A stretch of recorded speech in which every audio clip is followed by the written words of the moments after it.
Like McGonagall, I don't know if she's dead or Or alive. who else? Ooh. Sirius, I don't know if he's dead or alive. Ooh. I was like, ah, and I closed Uh. the book and I went to bed and I had like one tear go down my face, like into my pillow. It's like, how is this where it ends? Just So, one single tear. yeah. We could just like, we're not going to do this, but I'm like, we can skip chapter 30 because it's my least favorite chapter in the entire section of Harry Potter, which is Grop. Grop. I hate that chapter. Can't stand it. That's so interesting. Why do you hate that chapter? I don't know. We'll get into it maybe another time, or when we get into that chapter. I just think it's a boring one, first of all, and it's like Hagrid is putting something on kids that he shouldn't really be putting on kids. Yeah. Which, I mean, like, they're great, they're gonna do it, but Hagrid's just massively irresponsible. I think we should talk about 30. Okay. Yeah, we're definitely gonna talk about it, but okay, maybe not this specific one. We'll try to do 5, squeeze 5 chapters into this one. So we'll start at 25. Which is a good one. So welcome to the podcast. I'm John. I'm Lizzie. And this is Harry Potter and the Second Time Reader.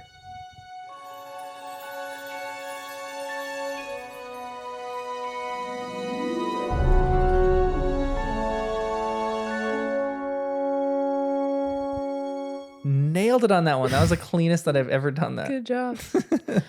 Proud of you. All right. The chapter 25 is The Beetle at Bay, which is a fun chapter because Harry goes on a date. And his date goes terribly. That's crazy. Yeah. I felt bad. Yeah, I know. We're going to talk about that. And then they have an interview with Rita Skeeter. And Harry tells his side of the story, which we'll get to. So let's talk about the date first. What do you think about it? Do you think Harry and Cho are a good couple? I could see it. I don't know. I feel like I don't know so much about either of their personalities, honestly, to see like if they'd be good together, but go ahead. Go on a date. Why not? Yeah, just give it a shot, you know? It can't hurt anything. Well, it can, but yeah. I think Cho needs to figure herself out a little bit here. She's kind of irritating me. Why? Because she's all over the place. Lizzie. If you saw someone, if your boyfriend, your previous boyfriend of the previous year died, your mother was about to lose her job, if you spoke anything, you were in the secret association that if you said any word, your mother would lose her job and you'd probably get expelled from the school. There's a lot of emotions going on. Yeah, and I would not be making a move on someone with literal tears. But she likes Harry, so that's even the other conundrum. She likes Harry. Like, you gotta ride it out. Come on, just wait a little. She needs to get over Cedric. Oh my gosh. I can't with her. Wow. Because this is the thing. When you are ruthless. Yes, I am ruthless. I don't know what kind of relationship Cedric and Cho had, but I'm assuming it's not like a super serious like adult relationship. Like they're 14. Yeah. No. Cedric was a little older. Cedric was the 6th year. So Cedric was 16 and Cho was 14, 15. Which, I mean, isn't much better because it's like a year. They're like still teens, yeah. So really, it's not anything better. I just feel like she probably just misses like being in a relationship. And then she also thinks Harry's going to be the only one that can really understand her. And with like in regards to the Cedric thing. Okay. But then I guess she likes Harry and then she just is like trying to make moves on him. I don't know. Like I would not do that. That's crazy to me. You're like, you got to figure out your own emotions before you go on to the next person. No, but I mean, everybody knows like you should not like just use somebody else to get over. I don't know if she is. I'll debate you okay, go ahead. A little bit on that because I think she initially liked Harry. So Cho is a very, very popular girl at school. So probably in her eyes, she can like, you know, she can get anybody she wants at the school. But maybe Cedric was someone who she thought was maybe like out of her league, maybe slightly out of her league. So Cho has a crush on Harry. Like the Cho and Harry thing was still, it was like a crush on each other. They were looking at each other, making eye contact. You know, there was like some little flirty moments that were happening. Like Cho was smiling about at Quidditch. Like there were some cute little moments that happened to them that showed that they both had a crush on each other. All of a sudden, the Yule Ball happens, and then this stud of a man, Cedric Diggory, who's the Hogwarts champion, swoops in and like declares his love for Cho. Cho, like I've had a crush on you for like 4 years. Let's go to the Yule Ball. Let's kick this relationship off. And Cho is flabbergasted. She's like, "What?" So she kind of tables the idea of Harry for a little bit. Because this other incredibly cool, beautiful, handsome man is like, let's go. Let's go on a date. And so they go on a date. And she still kind of has feelings for Harry, but she's, working it out with herself. And then she's in a relationship. So she's like, I'm going to be a good, supportive girlfriend in this relationship. She is. And then her boyfriend drops dead. And then all of a sudden she still has these feelings for Harry. But then, she's mourning her dead boyfriend that tragically died. She's probably got to go to comfort the family in some way. Like I'm sure when the Diggorys came in the last book, she's probably with them, like talking about what happened and like processing through it. It's not an easy thing. And then all of a sudden you have feelings for Harry again. You're like, and it's just like an unpleasant coincidence that Harry Potter's the only one that was with Cedric when he died. Yeah, exactly. Yeah, this is a tangled web. Yeah. A very tangled web. See, I would just see that tangled web and not approach. That's what I'm trying to say. That's why you're wise. Cho is that wise. Yeah. I think she probably feels weird about liking Harry too, for sure. Yeah, for sure. Wait, why do you think that she feels weird for liking him? Because her boyfriend just died she likes somebody else. Yeah. And she knows she's not over Cedric, but it's like, what are you going to do? Cedric's dead forever. So yeah. Go find someone else. Oh my gosh. Hold on. Okay, so there's this one line that happens in chapter 21, which was the Eye of the Snake that I didn't read, which is one of my favorite lines. And this is how it goes. Well, obviously she's feeling very sad because of Cedric dying. Then I expect she's feeling confused because she likes Cedric now and she likes Harry, and she can't work out who she likes best. Then she'll be feeling guilty, thinking it's an insult to Cedric's memory to be kissing Harry and all that. And then she'll be worrying about what everyone else might say about her if she starts going out with Harry. She probably can't work out her feelings toward Harry R anyway because he was the one who was with Cedric when Cedric died. So that's all very mixed up and painful. And she's afraid she's going to be thrown off the Ravenclaw Quidditch team because she's been flying so badly. A slight silence, stunned silence, greeted the end of this speech. And Ron said, "One person can't feel all that at once. They'd explode. Just because you have the emotional range of a teaspoon doesn't mean we all have," said Hermione, nastily picking up her quill again. Which is an all-time great line, but I love that Hermione just understands it. Yeah, Hermione's got it down perfectly. Yep, it's so good. And I read that and I was like, yep. Yeah. She knows. Yeah, Hermione just understands it. But if you're Cho, it's like maybe take a breather. Like Harry's like, let's go on a date, and you're like, hold on. Like I got to work through some things. But this is why their communication sucks, because I think they just didn't. I think Cho is going into this with the intention of processing through this with the person who was with Cedric at his death, and Harry's going at it only thinking it's going to be a date. Like they're not going to talk about that at all. Harry's an escapist. Cho wants to process through this. But so, Cho wants it to be a date too, right? You're saying that? Yeah, I think so. Yeah. I think to some extent. But she wants it to be a date where they process through this. Like she's a clinger and he's like what is this? You're I'm blanking on this. What? I dated someone and she went into this at length for what your something responses are. Crap. I like. Are you trying to like attachment styles? Yeah, attachment styles. Thank you. Okay. Yeah, attachment styles. Thank you. Wow. She's a clinger. Harry wants to escape. He wants to get out. Wants to like escape all his problems. And that's a little bit of a dangerous combination right there. Mm-hmm.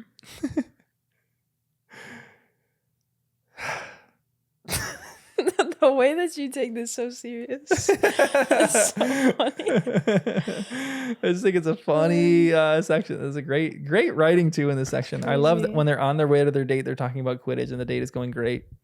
And they're both escaping really well. And then when it's time to talk about serious things, Harry lacks the emotional capacity to talk about serious things, which speaks This to Harry's is- immaturity. Is this chapter where they go to that frilly yeah. That was terrible. That's this chapter though? Yeah. Okay.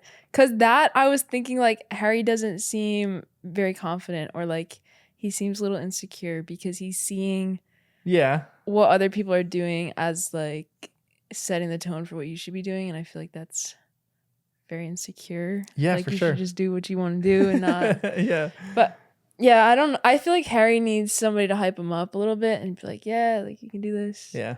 And then Cho needs like to talk to Hermione more. Yeah. And process it a little bit. Yep, Get a little for bit sure. more articulate and not just sob. Where's the Hogwarts therapist when you need them? Honestly, there should be one for Yeah. sure. Yep. With the amount of trauma these kids have been through, every student should be in therapy. Crazy. What's the doctor lady, the nurse? Pince. Yeah, they should have like a therapy ward by the hospital yeah. wing. Yeah. Their own. It's like a guidance counselor. That's like literally what they need. Oh yeah. It's Madame Pomfrey too. Sorry, Pomfrey. Poppy Pomfrey. Yeah, Pince is the Poppy. librarian. They should really should have like a mental breakdown ward. Yeah. Like if you're having a moment, come, even like maybe this is stupid, but there should be like a portrait. Like, you just sit in front of a portrait and talk to a yes. portrait, or like there's a bunch of them, I'm sure there's a bunch of portraits who would be really good at that, or some of the ghosts. With all this wisdom they have, just sit and talk to a ghost for a long time. Have a little therapy Yeah. portrait. Oh my gosh. Someone could pour all of their wisdom into the portrait. I love that. That'd be amazing. That would be brilliant. Wow, Lizzie. That was your idea. Now John. you expanded on the idea. It was good. Yeah, I think it's a bad first date, but Harry butchers himself throughout the whole thing, especially when he's like, let's go see Hermione. After like they're talking about this whole thing. He's an Yeah, idiot. That was so bad. I know for sure. But Hermione knew that they were gonna go on a date, right? Yeah. So Hermione also, I think, should have been like, but don't say this. Like, Yeah, to she says that at the Cho. end. Yeah, I think she should have said it at the beginning. agreed. I'm fully with you. Help him out a little bit. Yeah, for sure. Hermione does think the best of these people, so she thinks Harry is going to be able to say this to Cho. So she thinks Harry's smart enough to say this, but come on, Hermione. Cho's so jealous though. Like Cho should know that Harry and Hermione are not a thing. Yeah, Especially if she talks to Hermione. I feel like should be pretty evident immediately. agreed. And I don't know, maybe Hermione already likes Ron at this point. Yes. And then Yeah. she can just be like, look, I like Ron. I Yeah. don't like Harry. And then bada bing, bada boom. It's all good. You don't iron out all the details. You'd be the friend that's like, everyone just sit down because you're all misunderstanding each other. This is the Yeah. reality of this situation. I'm so straight up. It's so Yeah, bad. I I love will it. like tell my friends, I'm like, this is what you need to say.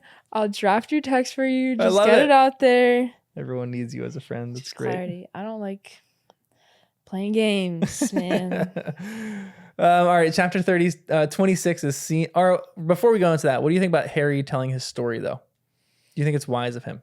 What story? Oh, to To the Rita. Quibbler. I thought that was gonna go south for a second. I Okay. thought that was not gonna be good, and it would just mar his reputation. Not that it wasn't already marred. Chug-a-lug lug. Sorry. But I was like, ooh, maybe this is just gonna completely like discredit anything ever Mhm. that he's gonna say. But it really went well for him. I was happy that he was able to say his story and get all of it out there because he really hasn't been able to do that yet. Yeah. Yeah, and just for it to have that much of a reach, it's pretty sweet. And no one can talk about it. He's bulletproof at the moment. It's great. So good. Yeah, and that my other thought was like Malfoy doesn't bully Neville about his parents either, but I wonder if that's because his parents tell Malfoy like, hey, this is off limits, like don't say that just because it's Bellatrix that did it, you know? Interesting. Because he's never really attacked Neville, but at this point he would know Neville's story. So Why I feel would he know Neville's story at this point? because I think it was in the Quibbler. I don't know. There was something that made me think that it was out there. Well, obviously it's out there. He would know. That's an interesting question. I don't know if he would. Why? But like his parents obviously know about Neville's parents. I feel like he would have heard about it. He would know the general part of the story. Maybe not that it's Bellatrix that did it. Is that what you're saying? No, he would know that Bellatrix has done it. Probably. At least his parents would for sure, because the reason why Bellatrix was in Azkaban was because she tortured Frank and Alice Longbottom. And for many other reasons, but that was really the main reason. So they would know why she was sent to Azkaban, but I don't know if they would know the details of that. Maybe Malfoy doesn't know that they're still alive. But he never touches on that, which is Isn't that fascinating. crazy? That's why I thought there was like a parental thing, like don't you dare bring this up, like that's shameful to our family or whatever. Wow. Because they are, from what I remember, they're fine parents, like they're okay. Yeah. And they don't want him to be like a terrible person. So I feel like they probably know he's bullying people and that they're like, all right, whatever. But I'm sure there's a line There's that certain they things that are draw. off limits. Yeah. That was my little lore that Wow, that's interesting actually. You can make fun of someone who has dead parents, but someone who has tortured parents is the line, which is interesting for what the Malfoys, what their perception of the world is.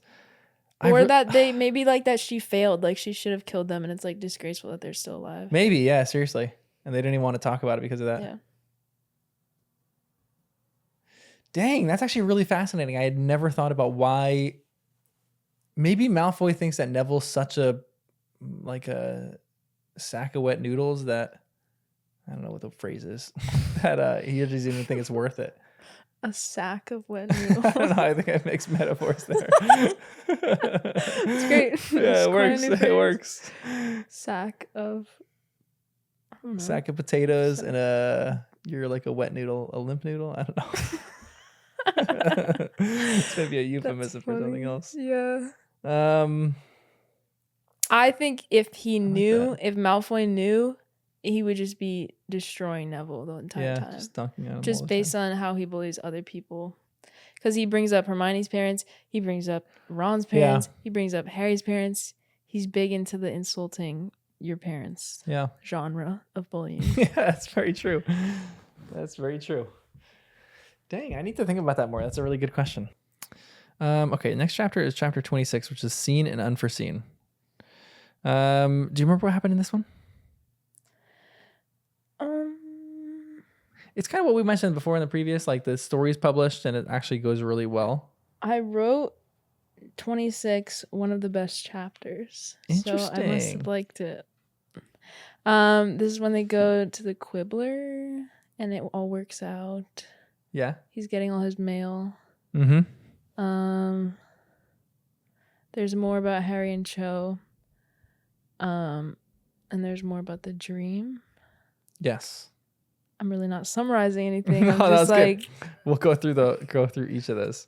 We kind of talked about a story. I think it's good that he told a story. You need to be cautious, but I think it was good.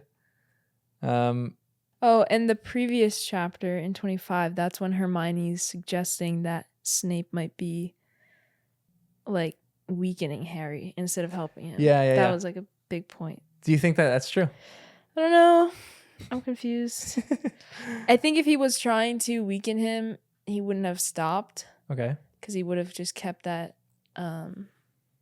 foothold that he had. Okay. But it definitely seems like it's a weakening experience. Like Lupin would always give Harry chocolate. Yeah. And there's none of that with Snape. It's just like, get off the floor.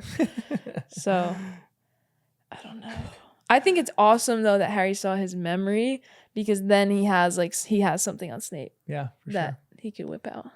There, you mentioned the chocolate thing, and I just read a funny, well, not like a funny, actually really tragic headcanon that someone has about Harry Potter, where they think the reason chocolate does work for Dementors and for like sadness, but they actually say the reason why Lupin introduces it so much is because he's so ashamed of who he is that he's actually trying to poison himself by giving himself chocolate, because chocolate's toxic to the dogs.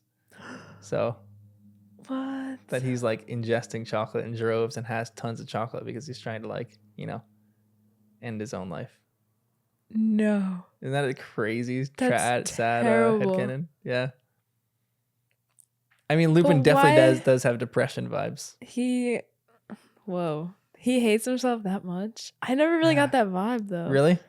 Like, I think he's disappointed that he is a werewolf. Yeah. And like he doesn't want to be like that, but I feel like his life outside of that's fulfilling enough. Yeah. And his friends support him and help him. Yeah, for sure. We'll talk about it more when we there's like other sections that were reintroduced to Lupin, and there's some interesting lines, some interesting things that happen that'll kind of illuminate that theory a little bit for you. Oh, that is so sad. Right? I hate that. There's I was gonna say too, I don't know if I want to spoil this one yet. This one's not a huge spoiler. You want me to say it or no? Give me like a ballpark. Like, what are we talking It's about Neville's future. Okay. It's Go not ahead. crazy. It's not like, You can go. nuts. This is my favorite headcanon, and I'm like to the point where I'm actually writing a fanfic about this because I think it's the greatest thing ever. Mhm. But it's the most tragic thing ever, is that Neville actually discovered a cure for the obliviating charm, but he discovered it after his parents had passed away. And he discovered the cure because he's a really great herbologist. Mhm. And he finds a property of a plant that can cure the obliviating charm and it can bring their memory back. But he does it the night that No. his parents pass away. And the reason why I said that too is because his future wife then is kind of like a healer and has potentially worked at St. Mungo's in the same ward that his parents are in. Wait, so how much of this are you making up for your... A lot. Okay. Yeah. The whole thing's made up. Okay. That's insane, But we'll get though. there. We'll talk about that more when we get there. It's like my favorite one. With That's so sad. Everything with Neville. I know. Tragic. Absolutely tragic. I don't think I could survive that. Yeah. I'd obliviate myself. Yeah, for sure. I'm with you. Oh. Just leave the recipe to the cure. Leave Yeah. the spell on a table. Boom. You're done. Yeah. Where were we? I don't even know. Chapter 26 was just seen and unforeseen. You said it was one of your favorite chapters. I think you were giving me a summary. Yeah, we were kind of doing a summary. We talked about it a little bit. I was looking at this one line because there's this one line.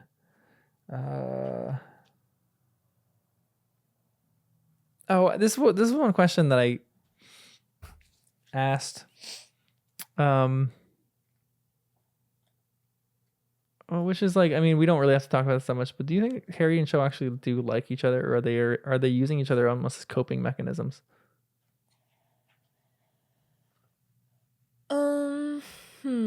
That's really interesting. I think they superficially like each other. Mm-hmm. And I think Cho misses the attention again, so I feel like that always kind of leads you into something. And Harry, I'm sure, likes the attention because he hasn't had a girlfriend, but I don't know if they're like actually in love with each other. They're definitely like kind of infatuated, but yeah, I don't maybe just the know. infatuation phase for sure. But it all feels wrong. It's just like, Yeah. oh no. Yeah, I know. Yeah, I know. Do you think they're in love? I don't know. I think yes, but I'm kind of with you. I think it's just like the infatuation phase. They have like, almost lust for each other, but that's about it. But they don't know what to do with it, and they don't really know if they're like going to work together well, or they're just like, I don't know. Yeah, which is the whole reason that you go out and you date. Yeah. But Yeah, for sure. yeah, like it doesn't seem like they're very like gung ho about it either. Yeah, I They're kind know. of like, okay, Yeah. I guess we go out now. It was a bad first date too. They like should have done something that like, we'll go Yeah. play Quidditch together or something like that. Go do something more like, I don't know, activity date rather than just sit in a coffee shop That'll be good. and has all like doilies over and all these. That's not their vibe, either of their vibes. It's not Cho's vibe. Cho Maybe it used is. to go there all Yeah, the time. maybe it's Cho's apparently. vibe. Yeah, maybe it is Cho's vibe. That's crazy. So there's another line in this chapter where it says, "I was you know who," said Harry, and he stretched out his hand in the darkness and held them up to his face to check that they were no longer deathly white and long-fingered. So in this little dream, seems like he's becoming Voldemort.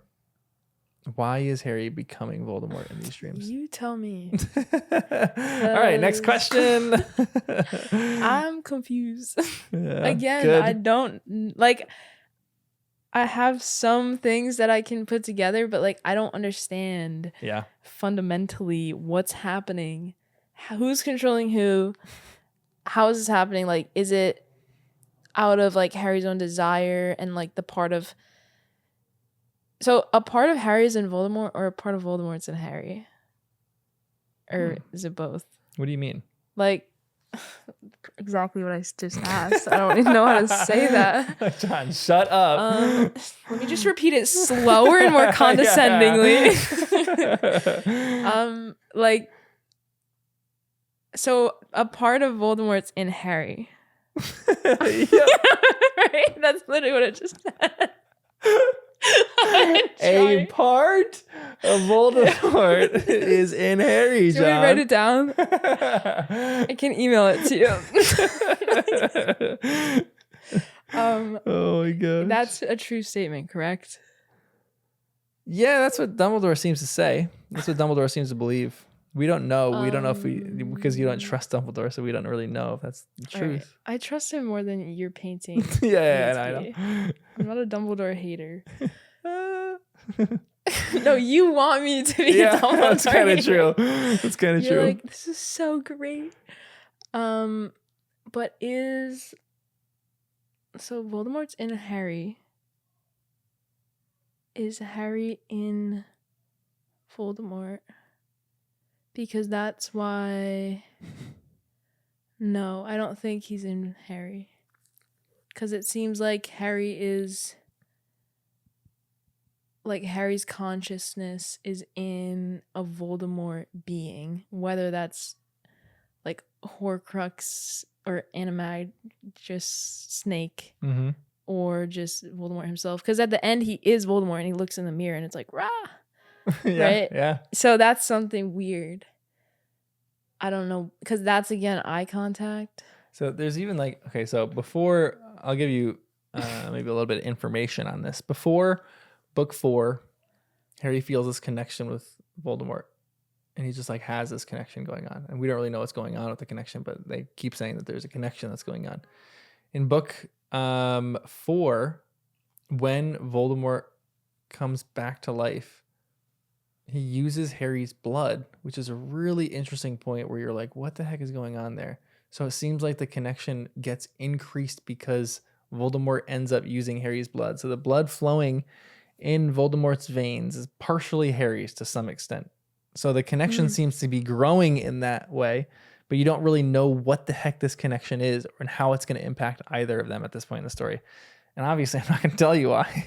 But it's like until we get coming there. from Voldemort's side. Yes, exactly. Okay. So this is why Harry it's essential that he learn occlumency, because it seems like Voldemort is using this to his own advantage because he's finally starting to realize what he can do with it. And he's like, great. Maybe he's just doing this to confuse the heck out of Harry. Maybe he's doing it for some other malicious reason. Maybe he's luring Harry into a trap. Maybe he's luring Harry into like the way to kill him or something like that. But Voldemort seems to be using this right now, and that's why it is paramount that Harry learn occlumency. But I don't understand because Harry's just in his bed all the time. Yeah. It's not like he's actually in danger. Yeah, exactly. But how's the dream getting further? So how do you think Voldemort would ever... That's such a great question, because it's like Voldemort seems dumb that he's even trying this, because how is he going to get Harry one-on-one like this? Like, Harry's still in his bed. He can't really, like, he's not going to be able to do anything within the castle. So what do you think would cause Harry to get up and leave the castle to go seek Okay. this. So Voldemort's gonna make it seem like he has the weapon or whatever's behind the door, Okay. and then Harry's gonna be like, "We gotta go get this," or like something. Would Harry do that? Yeah, for sure, Yeah, because yeah. he's so impulsive. So Yeah. Voldemort's gonna give Harry a reason to come to Voldemort, and then Voldemort's gonna Interesting. destroy Harry or something. Okay, interesting. Very, very interesting. We'll see. So he's like luring him out. Yeah, he's kind of like a little predator. Right now, Voldemort is a child predator. He's luring Harry out. It's a little gross. Love that. Don't say you love that. Love that for you. He's a freak. What do you think at the end of this chapter? There's actually a tragic moment that happens with one of my favorite characters of all time, which is Sybil Trelawney, where she gets sacked. It's actually tragic. This is the paragraph. There, Sybil, calm down. Blow your nose on this. It's not as bad as you think, said Umbridge in a deadly voice, taking a few steps forward. And your authority for that statement is? That would be mine, said a deep voice. The oaken doors had swung open. Students beside them scuttled out of the way as Dumbledore appeared in the entrance. What he had been doing outside the grounds, Harry could not imagine. But there was something impressive about the sight of him framed in the doorway against an oddly misty night. So 2 questions. What do you think about Trelawney being sacked? And what was Dumbledore doing outside the castle on a night like that? I am not super mad about Trelawney getting sacked. No. Okay. She didn't seem like she did too much. Mm-hmm. Yep. But the fact that Dumbledore is protecting her makes me think there's a bigger reason that she's there, Okay. or that he keeps her around just for those like 1 in a million times where she actually has a real vision thing. Okay. You know how that one time she was like, "Oh, Yeah, death is whatever." Yeah. I feel like Dumbledore maybe values that so much that he keeps up with, like he Yeah. like keeps her around. Yeah. Just for that. Yeah. Yeah. Just for like the odd chance that she is actually correct. Maybe it's so helpful because what he's doing is so intense. That he keeps her around. Okay. And why is he outside? Because there's a pretty lake. And he's stressed out and he goes on nice little walks. I love that. Or he's like hanging down out with that theory. Hanging out with Hagrid, maybe. I like that. Just have a little cup of Perhaps. tea with Hagrid, a little brandy with Hagrid. Mm-hmm. Love that. Anything else in this chapter? Because you said you kind of liked it. Was it 26? Yeah.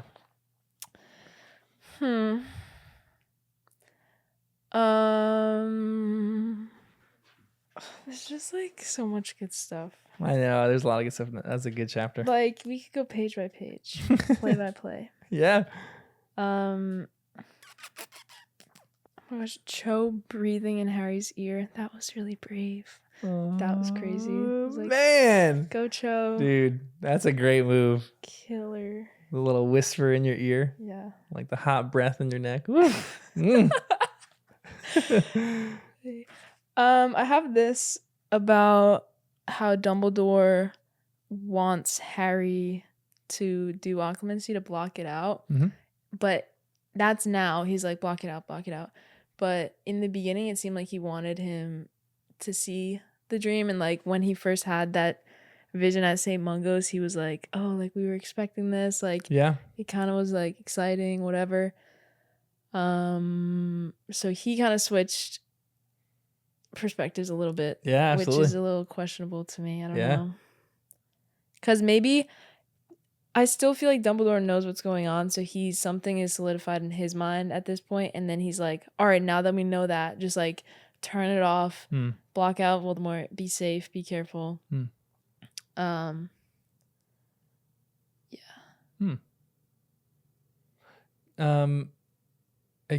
Dumbledore is a strange character. With what he's up to in this book, particularly, is really, really interesting. Why is he ignoring Harry so much? Why does he seem like he's playing chess when everyone else is playing checkers? It's like, what is he actually doing behind the scenes? And you just don't know. And even at the point where you're at in reading, you just don't know what Dumbledore is up to. Maybe we'll figure out what he's up to. He He's working in silence. Yep. Whatever he's doing though, you like you kind of feel like he's in control of things, but at the same time he's not because things are going terribly. But even at the end of the next chapter, he gets sacked and he's out. And he leaves in style, but he's out. I can't wait to talk about that. So that's kind of the bulk of what happens in 27. It's the Centaur and the Sneak, and the Centaur takes over the position of Trelawney's position, the seer of the school, essentially. How do you say his name? Ferenz. Ferenz. How do you say it? No, Ferenzi. doesn't matter. How do you say it? Come on, tell us. How did I say this? I think Firenz. I was saying like Firene. That's a good. Firenes. I like it. Because I was just like Irene is a name, so now he's Firenes. Firenes. That's actually great. I kind of like that. Ferenz. I think I was like Ferenz was an option too. Someone was telling me that there's this one guy that he has read the entire book of Harry Potter. His name's John Voth, and people loved his reading. He was like a mini voice actor kind of. And it's illegal. He wasn't able to do that, but he just did it. And they said when he came to the Centaurs, he voiced them as Italians because Ferenz just sounds like an Italian name. Ferenzi. That's crazy. I know. I love that too. That's so funny. Yeah. I would not expect that. I know. It'd be like a jump scare. Yeah, all of a sudden it comes out that he's speaking Italian here. He's like, in the past a decade. And he just keeps going. My brother Italian. Luigi. Yeah. That's really funny. Did you ever think that this is where the DA gets caught as well? Did you ever think that they were going to get caught? Yeah, I did. I didn't see this last thing. Yeah. But I didn't think that anybody, I don't know, like I thought they would just get found out accidentally by like overhearing it. I didn't think anybody was actually going to tell. Yeah. Sneak. That's crazy. The Sneak gives me the same vibe as when they're like, I solemnly swear that I'm up to no good. Yeah. That gives me the same like when I read that. Is Hermione insane? Yeah, but she's cool. I'm down with Hermione. Yeah. I mean, like why? Because she's just not telling people that she's gonna hex them. She's not, well, she didn't even hex them. She's not telling people when they're signing up. She's like, okay, so she's not writing fine print on these documents that they're signing. She's making them sign these documents, and then whoever is the sneak on the document gets the word sneak permanently written across their forehead, where these people can't really take it off. And like all sorts of, she's all sorts of face boils on her face or whatever it is, like pustules or whatever they said. And out of anybody who would know like the norms of laws and codes, it's Hermione. It would be her. She is a little bit more insane than some people, especially the movies. The movies, she's like, really kind and nice. In the book, she's a little bit insane. She's just but like you kind of roll with her. Control freak a little bit, I think. Yeah, for sure. Kind of her way or the highway. Yeah. But I mean, that's what you're getting into when you're friends with Hermione. So yeah, you kind of know. Yeah, that's a great point. You know what you're getting yourself into. It's a little dark. It's a little intense, though. It is. So this is where they kind of go to Dumbledore's office as well, and they have this whole long conversation. But this is one little line that I want to talk about where it says, "You will now be escorted back to the Ministry, where you will be formally charged, then sent to Azkaban to await trial." "Ah," said Dumbledore gently. Yes, I thought we might hit this little snag." "Snag?" said Fudge, his voice still vibrating with joy. "I see no snag, Dumbledore." "Well," said Dumbledore unapologetically, "I'm afraid I do." "Oh, really?" "Well, it's just that you seem to be laboring under the delusion that I am going to, what's the phrase? Come quietly? I'm afraid I am not going to come quietly at all, Cornelius. I have absolutely no intention of being sent to Azkaban. I could break out, of course, but what a waste of time. And frankly, I can think of a whole host of things I would rather be doing." Mm-hmm. What do you think about Dumbledore? What do you think about him leaving? He wants to go. And this is his like grand scheme of getting out. And he has like a good excuse to just be gone and be off the radar. So wow. So this was almost, wow. Okay. I don't think he planned for this girl to rat out the DA. But I think as soon as he saw that happening, he was like, "This is the perfect opportunity. I can Let me just take my seize the opportunity here. Yep. What do you think that he's doing though? Like, why is he seizing upon this opportunity? What is he going to do? Hunting Horcruxes, Okay. whatever those are. Yeah, you don't even know what those are. Yeah, I think he's like doing something with Voldemort and Voldemort's army or something. I don't know. Okay. Horcruxes. That's all I have to say. I love the one line where it says, Professor McGonagall said nothing, but marched Harry and Marietta to the door. As it swung closed behind them, Harry heard Phineas Nigelis' voice. You know, Minister, I disagree with Dumbledore on many counts, but you cannot deny he's got style. It's a great line. I really like that guy. Yeah. Yeah, there's this is pretty much for the bulk of what happens in this chapter, but like you see how corrupt the Ministry is in this chunk. With how cowardly Fudge is for what he's doing, for how he's acting. It just kind of makes you mad at whatever the Ministry is up to and how they're not supporting Harry and they're like just completely denying what the truth is. Yeah. And Fudge, like his personal issues with Dumbledore, like he's making it a national issue, basically. Yeah, seriously, an issue of national security. Yeah, right? honestly. Yeah, that's a great point. Yeah, it's just wild. Because he asks Percy, did you get all that? And then Percy's like, yeah. And then he goes, the bit about how he's trying to build up an army against the Ministry, how he's been working to destabilize me. It's like that was never said. Yeah, seriously. But okay, write that in there. Yeah. Yep. Yeah. That's such a good point. He's rephrasing all the words to this is true gaslighting right here. Anything else in this chapter before we hit on a really good one that I can't wait to talk about? McGonagall's great in this. Oh, I know. She's so good. She's amazing. This line from Dumbledore, listen to me, Harry, he said urgently. You must study occlumency as hard as you can. Do you understand me? Do everything Professor Snape tells you and practice it, particularly every night before sleeping, so that you can close your mind to bad dreams. You will understand why soon enough, but you must promise me. And then that's it. Remember, close your mind. And then... Why is that so important? Well, I wrote here in my notes, which I see now is actually a great idea. Shout out to like me last week. I'll just read what I wrote. I'm wondering if Harry has to learn occlumency. Am I saying that right? Yeah.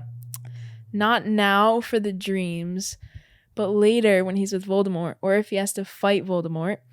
Maybe Voldy will try to possess him, and that's just a super easy way to take over Harry. Mm-hmm. Maybe it's protection for later instead of just getting rid of the bad dreams.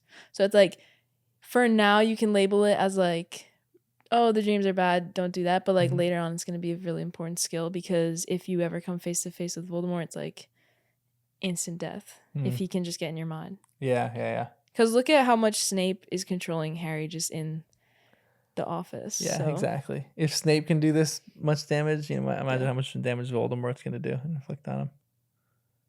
I love that. It's a great thought. Shout out to me. Shout out to past Lizzie. Oh, yeah. A week ago, Lizzie. This is a good chapter, 28. And it is Snape's worst memory.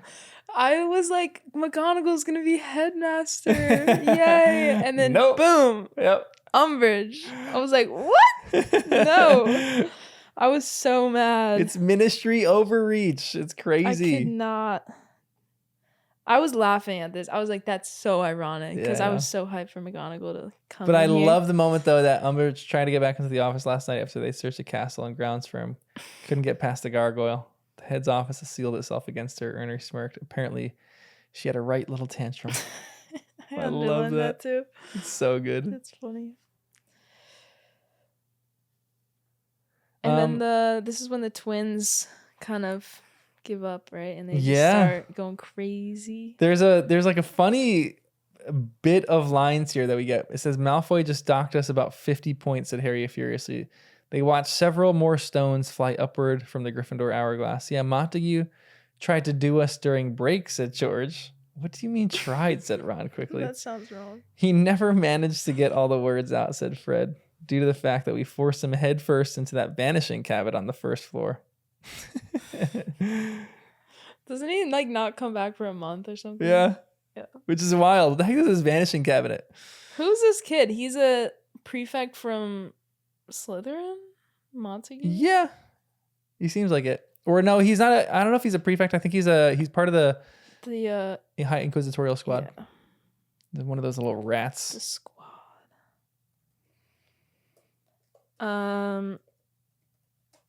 I just love Malfoy saying, "Be good now, Potty.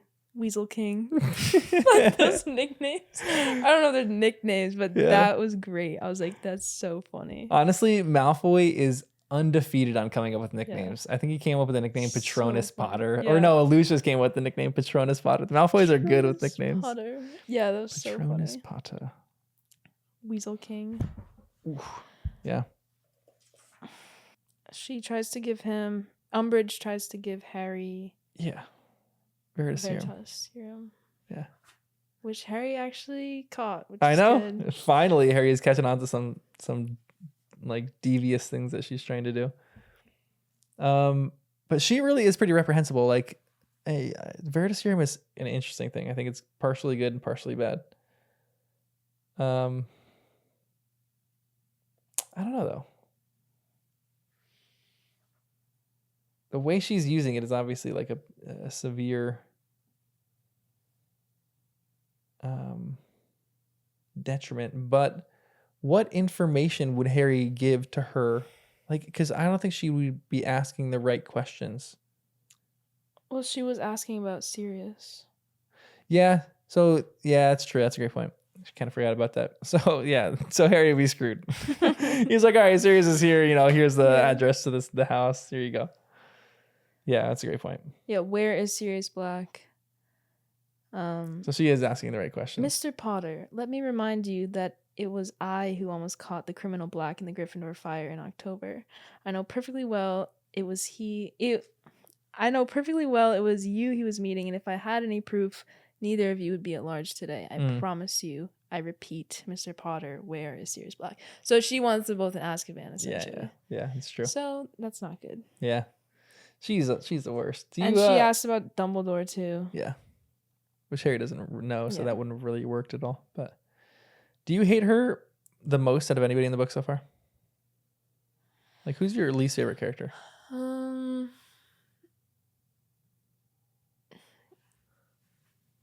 don't know. I don't really hate people. You know? You're so pure. Yeah, she's pretty bad. Yeah.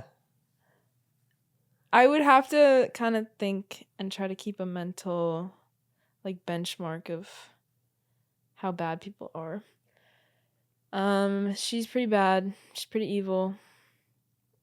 I dislike a lot of the Death Eaters, even though I don't like know any of them that much. Yeah. Just on principle. Yeah. Yeah. She's up there. Umbridge is that's why I love the fifth book so much, because I think it's such a testament to how good of a writer she is, that even though she's in this book and even though she's two in this book, like, you're like, can she just get out of this book already? You're so annoyed by her. You're like, can she just get her own? Can she just get what's coming to her? She doesn't, but you keep on, like, that's why people think this book is agony to get through, because they're like, Harry's always grumpy and she's just in this book in too many pages. And I'm like, it's a testament to how good of a writer she is, because she can keep you reading through this, even though Harry's grumpy and even though she's on every page, and she just doesn't, you cannot get rid of her. And she just keeps on gaining more and more power. And you're like, this is the time when she should be dead. Whatever she wants. Yep. Yeah. And you're like, fine, I will keep reading. I hate this woman, but I will keep reading. It's great writing. It's great writing, I'm telling you. I think I hate Peter Pettigrew more than her. Ooh, that's a great selection. Yeah. But it's a very she's niche. More evil, but I hate him more. Yeah, he's definitely more of a coward than evil. But that's an interesting question. Is there evil and cowardice? In his, yes. Yeah, for sure. Yeah. So one of the bulks of what I want to talk about in this chapter is Snape's memory, Snape's worst memory. Can you just refresh my memory on what his worst memory was? So his worst memory is during the owls exams. Yep. It's him kind of on the sidelines of James Potter and Sirius Black and Lupin. Mm-hmm. And they are all like going out after the exam in the lawn. And James Potter turns out to be like a douche. Yep. Absolute jerk. Yes, so he's like bullying Snape and just showing off with the snitch. And Sirius is just like, he's chilling. He's not really doing much. And Lupin's apparently a prefect and also not doing anything. But he's like trying to impress Lily, and then what spell does he do on Snape? Is that Imperious? He uses He turns him upside down, which is what happened to the people at the uses Levicorpus. So he did that to them, and basically is just like humiliating Snape in front of everyone. Yeah. Really terrible bullying. And then Lily tries to stand up for Snape, and Snape doesn't really want it. He's like, stop, I can do it by myself, whatever. And Lily like hates James. Mm-hmm. And then Harry's watching this and is like, oh my gosh, like my dad is awful. Did he force my mom into marrying him? Everyone that was telling me like my parents are bad people, they were right. Yep. Everyone is just lying to me. So yeah, like crazy thoughts for Harry. That's the dream. Yeah, and then Snape, Lily tries to help Snape out, but then Snape says like, "Oh, get away from me, you M-word." I'm not gonna say that because you don't say that on this podcast. Okay. But crazy stuff. Why is this his worst memory? Do you think this qualifies as someone's worst memory? This severe amount of bullying? Yeah. I think if it was also one of the first times that this happened, then that could also make it worse. Does it seem like it's the first time that this happened? I don't know. I mean, according to how James and Sirius act. No. It does not. I don't know why this particular one is his worst memory, if it happened so many times, but maybe. So yeah, if this happens so much, then yeah, I mean, my question is what you asked. Why does it qualify as his worst memory? Is there anything else in this memory that would just make it his worst memory? Like, because the chapter specifically called Snape's worst memory. I'm like, when I'm reading this chapter, I'm like, how? I know this is like an embarrassing moment, and maybe Snape is just like embarrassed of embarrassment. Embarrassed of like, getting pantsed and, his underwear is on display for all. That's like a pretty severely embarrassing moment. I don't know if that would qualify as my worst memory. I've had worse memories than that. I don't know. Maybe it's just my own depressed life of having worse memories than just like something embarrassing happening to you. But I don't know. I feel like I'm not in the minority there either. I feel like people have had worse memories than that in their life than just something embarrassing that happened to them when they were in school. I think Snape is very cautious of how he's perceived by other people. Yeah, that's a great point. So I think for that reason, it's very hurtful to him because he's just like put on display for everybody. Yeah. And like that's like so humiliating. Yeah. But I don't know point. If you're like trying to hint at like something with Lily, I don't know if that's what you're trying to do.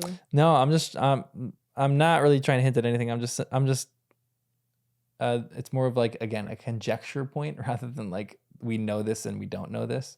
It's like, why does this really qualify as Snape's worst memory? I'm like, we know that this is Snape's worst memory, but I'm like, Snape, maybe it's just a wrongly named chapter.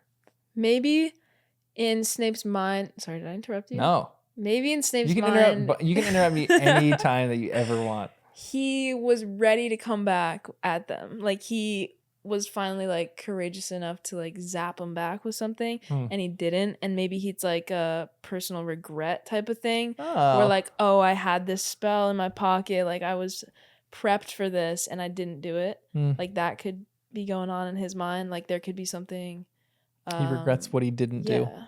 that we can't just see on the outside. Yeah, I kind of like that. Because That's like interesting. there's things that eat me up where I'm like, oh, I should have stood up for that Yeah. person, or like I should have stood up for myself. I mean, we've talked about this before. I have like thoughts about 10 years ago, a conversation that I should have had. Oh, I'm like, I should have said that to this Yeah. person, you know? And like that eats us Yeah. up, and so Snape's in the same boat. Yeah, for sure. Yeah, it could be something like that too.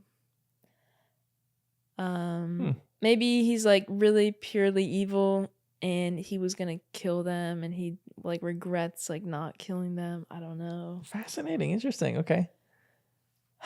Yeah. This Snape strike you as a really evil person. No.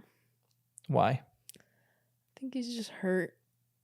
Like I think he's just become like callous. And I feel like he's a good person underneath all the grease.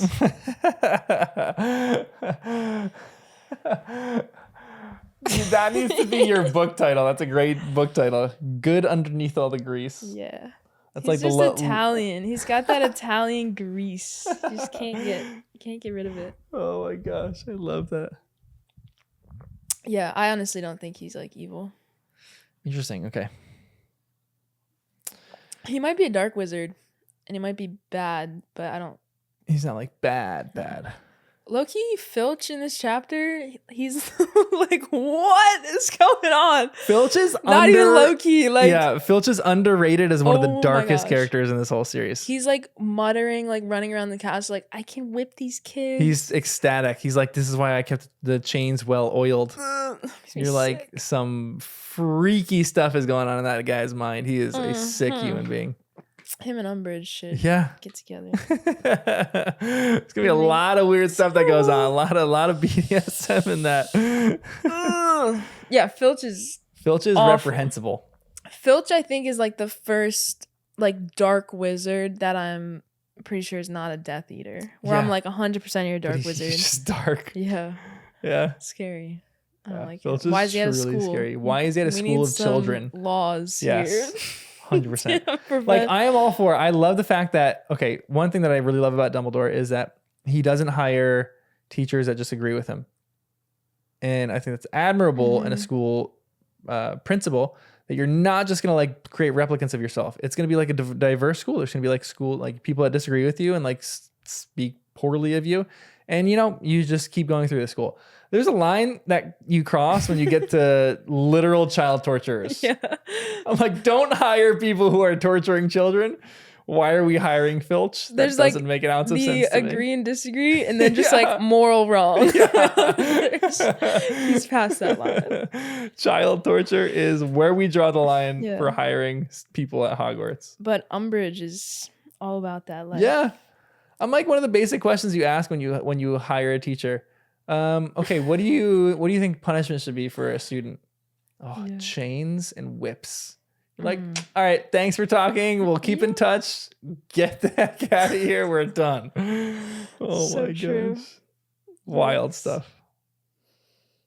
He's crazy. Yeah. All right, let's do let's do chapter 29 to finish this one up, and then we'll finish up with chapter 29, I which have is careers advice. 0 notes on this. So It's all right. This is a fun chapter. McGonagall is at her best in this chapter. She's giving career advice to Harry. Little turd Umbridge jumps in and is saying all sorts of opposite stuff. McGonagall, Yep. my queen. I love McGonagall. you. Yes, she is the queen in this chapter. She is great. Yeah, there's just kind of a showdown. Is this when he goes into the? No. Nope. What? I thought he was gonna talk to. Serious? Yeah. That's what he does. He does? He makes an attempt to break into the office. No, he talks to Sirius and Lupin. Yeah. He succeeds. Is that this chapter? Yeah. Oh. Yep. Okay. Yeah, he attempts to break in and he's successful with it. Yeah. And Fred and George leave. Yeah. No, Fred and George don't leave yet. They don't Fred leave. and That's George- the literal chapter art. Nope. That's No, the they only don't. reason I said that. Hold on. For careers advice, it's them leaving Oh yeah, you're right. Hold on. That Jack Harlow song is stuck in my head now. I don't like no Yeah. excuses. Vanilla Baby. Yeah. It's a good song. I love Jack Harlow. Yeah. Guy's got Anyway. some something. He does something to you. Guy is so smooth. It infuriates me how smooth that dude is.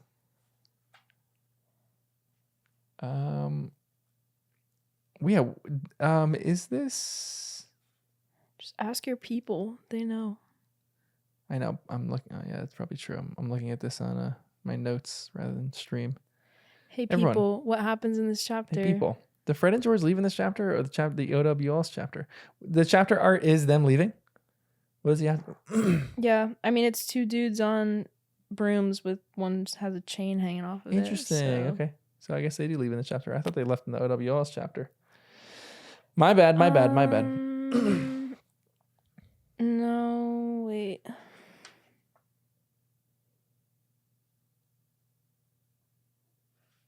Yeah, this is right. it Yeah, is. you're right. One of the last lines in the chapter. We'll talk about that in a bit. One of the first things that happens in this chapter, though, is they get career. They're talking about career advice. We'll talk about some lines in here in this, which are great for McGonagall. I love it. But Harry's in a meeting with McGonagall, talking about what career he should go into. If you were a wizard, what magical career would you want to go into? This is the third time you've asked me. I this. know, because I think it's a fun question. Okay, I think oars would be really cool. Okay. I'm changing my answer. All right. Um, Yeah, come on. You're changing your answer all the time, so I can keep asking it. So I'm going to ask it another 5 times. Yeah. I mean, they're all cool. Like, what Yeah. healers? I love the way they talk about, like, healers versus doctors. And they're like, Yeah. oh, like those muggle people who cut you up. Yeah. They're like, no, these are healers. They Yeah, help you. I would never do that, though. No medical field. I like how they all just had the pamphlets that they go through and they're like, oh, this sounds cool. Yeah, seriously. She's like picking Yeah. his careers, like scrolling down. I want to Yeah. be an or. Yeah, I mean, oars is like a dying career field at this point. Yeah. And I don't know if Harry would actually be good at it. So I was like, okay, McGonagall. Does Harry strike you as a good wizard? A good wizard. Like, where is he in the class, in the percentile of the class right now? He's probably better. I would say he's just above average. Okay. Like, Like 60th, 70th percentile? 51st percentile? no, I would go a little higher, I think. I would say he's better than most, but not like outstanding, like surpassing them in a crazy way. Okay. But especially with the dark arts stuff, he's amazing at that. Yeah, he seems very good. And he seems like he's a very good teacher with that. He kind of should stuff. just go for Defense Against the Dark Arts as like, I don't know if that's a career field, Yeah. but then just be like a tenured professor at Hogwarts and just do that forever and be like, when I was a student, Yeah. we had a new professor every year. You could can be be that him. annoying teacher that always Yeah. says that, has all those dumb stories. Yeah. There's a point to it where I like what you're saying. I think he's actually exceptional with what we would maybe I would describe as some of the basic spells. Like if you're a wizard, like these are the essential spells that you need to know. I feel like he lacks some severe creativity. Like Fred and George to me seem like they would destroy him on like a duel, because they're just more creative. Like even in some of the duels that we get and that we will get, you're like, these people are using everything around them. It's like fascinating duels and like fascinating how they use magic. I feel like Fred and George would be very good at that. I feel like Cedric was very good at that. Like even Cedric, when he was trying to get past his dragon, transfigured a dog and then the dog ran away. It's really tragic, to be honest. But it's like a creative idea. Yeah. Harry just, Accio his broomstick. I'm like, that's a little bit boring. That's And he was not really. told to do that. Yeah, too. exactly. He has no creativity within that. That's so true. He needs things to be like handed out Yeah. to him. But he's very good at the spells that are like adult level. Like he's mastered the Patronus, which is like a very, very difficult spell to master. It's weird too because he's mastered those spells that there seems to be some kind of mental control over.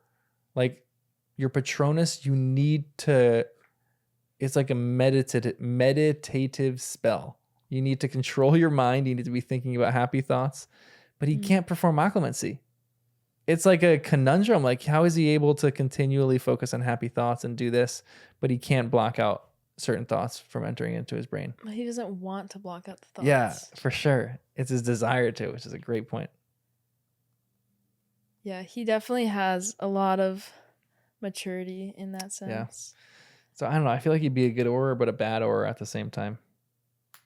And the lines that we get in this chapter for their meeting are so good. It says, Professor Umbridge gave her most pronounced cough yet. May I offer you a cough drop, Dolores? Professor McGonagall asked curtly, without looking at Professor Umbridge. I should have made my meaning plainer, said Professor McGonagall, turning at last to look at Umbridge directly in the eyes. He has achieved high marks in all defense against the dark arts tests set by a competent teacher. Professor Umbridge's smile vanished as suddenly as a light bulb blowing. Potter, she said in ringing tones, I will assist you to become an Auror if it is the last thing I do. If I have to coach you nightly, I will make sure you achieve the required results. Yes.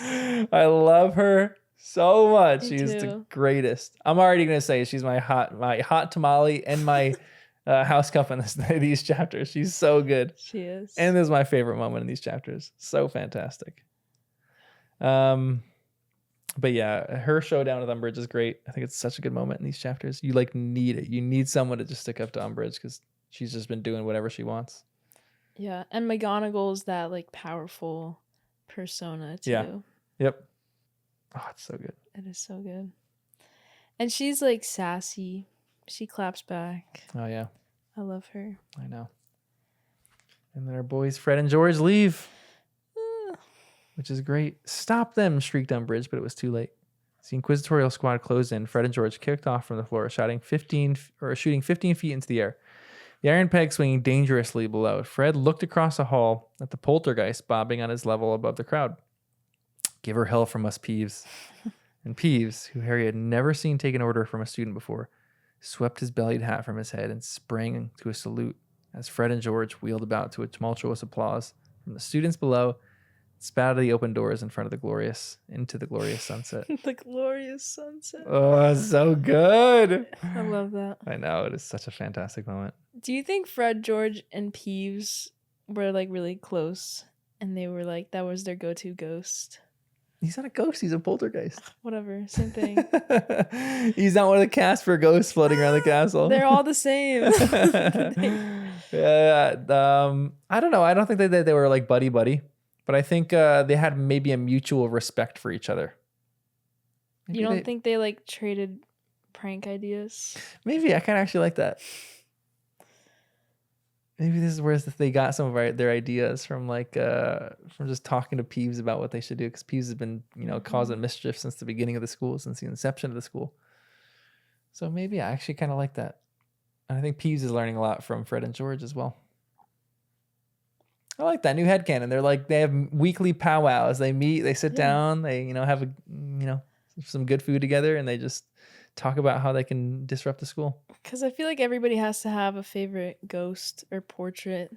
Ooh. And, you just have your little Hogwarts person. Who's your favorite ghost? I don't know. Bins. Oh, yes. I don't really know the ghosts that well, I feel like. We don't really know a ton of them. We know the Bloody Baron, we know the Fat Friar, Nearly Headless Nick, and Professor Binns. That's pretty much it. And Moaning Myrtle. And Moaning Myrtle, which is no one's favorite. No. I feel like Nearly Headless Nick is kind of cool. Ginny has this good line, though. The thing about growing up with Fred and George, said Ginny thoughtfully, is that you sort of start to think anything's possible if you got enough nerve.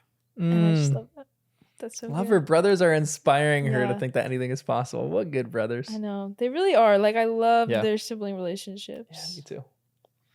Ron seems like kind of the bimbo of the family, but the rest of them, except for Percy, they seem like they have a Yeah. great relationship with each other.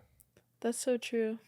Like, he's kind of the odd one out a little bit. Yeah, yeah. Why is that? That's weird. I didn't really think about that. Because I think Ron thinks he's Ron more so thinks it's a competition because I think Ron is trying to compensate for something. I think he is the least capable of all the Weasleys, and so he feels like, and he's not the youngest, but he's the youngest boy. I've definitely felt that where like your siblings are great, and everyone at school is like, oh, you're this person's brother. Oh man, we expect great things out of you, and then Ron just sucks at what he does, and Yeah. he is up against the wall, and he's like, oh great, I have to like really prove myself now and do all these things. So I think he's just trying to compensate a little bit. But Ginny's just like confident. Fred and George are just confident. Yeah. Percy's wrong, but he's confident. The rest of the family, they just like they're confident in what they are and what they're doing. I love it. And Percy's smart. Yeah, exactly. Percy is very smart. Percy, yeah, we'll talk about this later, but Percy is incredibly smart. Maybe one of the smartest students ever at Hogwarts. Yeah. I mean, he went straight to the ministry, Mhm. which is pretty cool. Yeah. The Smart. cauldrons. Yeah, he's book smart. I don't know about street smart. He's got to work on his street smarts. Oh, yeah. Fred and George are street smart, not so book smart. I don't know. They got enough. Yeah. go. They just they Like, got just they're enough. starting a business. Yeah. They're planning all that. Yeah, you think they're gonna be successful with that? Yeah, for sure. Yeah, they seem like it. Anything else in this chapter? What do you think about the meeting with Harry has with Sirius and Lupin? Talking about James. I love that because he just wanted to talk to them like on a personal level. Yeah. And that's not something we see a lot of. Yeah. And like Lupin and Sirius were just like, yeah, I mean, they were mean, but like, you know, that's how it was. Yeah. Like, Everyone okay. was mean back then. Yeah, one of those things. But I feel like they got enough of a conversation before he had to go. Yeah. And then Filch wanted his chains or something, or the paper that allowed him to abuse people. Filch is jacked up about that. Whatever can be said about this podcast, we both very much vehemently know that Filch is the biggest creeper Yeah. in the entire series. It's probably like I almost just flipped you off. You just give me the finger. I'm sorry. What the heck, Lizzie? I was just gonna start counting. I don't know why I started with my middle finger. I completely lost my train of thought. Umbridge. Yeah. Maybe that's why I was just gonna go flip them off because I hate them all. Umbridge, Filch, and Pettigrew are probably like the worst. Yeah, they're pretty terrible. Yeah.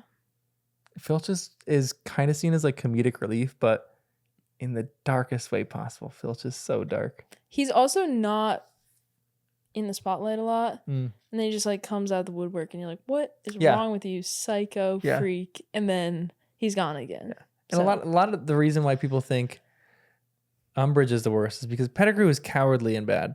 Like he almost can't help himself. He's like trying to latch on to the next most powerful thing, but he's just an absolute coward. But he's terrible and reprehensible in that way.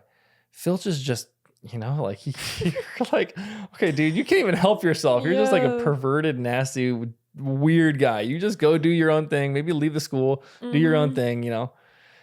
Umbridge seems to be purposefully evil.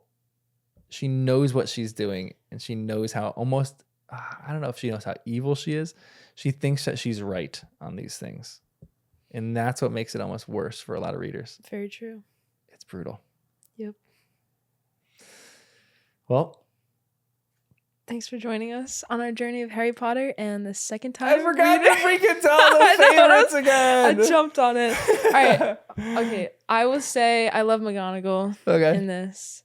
Just McGonagall, hot tamale energy, and Yeah. House Fred Cup. and George leaving is probably like one of the best Yeah. moments. It's a good one. What is the other? It's hot tamale, house cup, and favorite moment. Maybe just give Ginny the hot tamale. Yeah, she's got some hot tamale Yeah. energy here. Doing good in Quidditch. I love it. Yeah. I think that's all of them, right? Yeah, it's perfect. Sweet. See that? Look how easy that was. Yeah, well, whatever. I'm just giving it up to McGonagall all around. Favorite moment, favorite character, and she's a hot tamale. She's just exceptional. Wow. Love her. Well, thanks for joining us on our journey of Harry Potter and the Second Time Reader. Bye. See ya.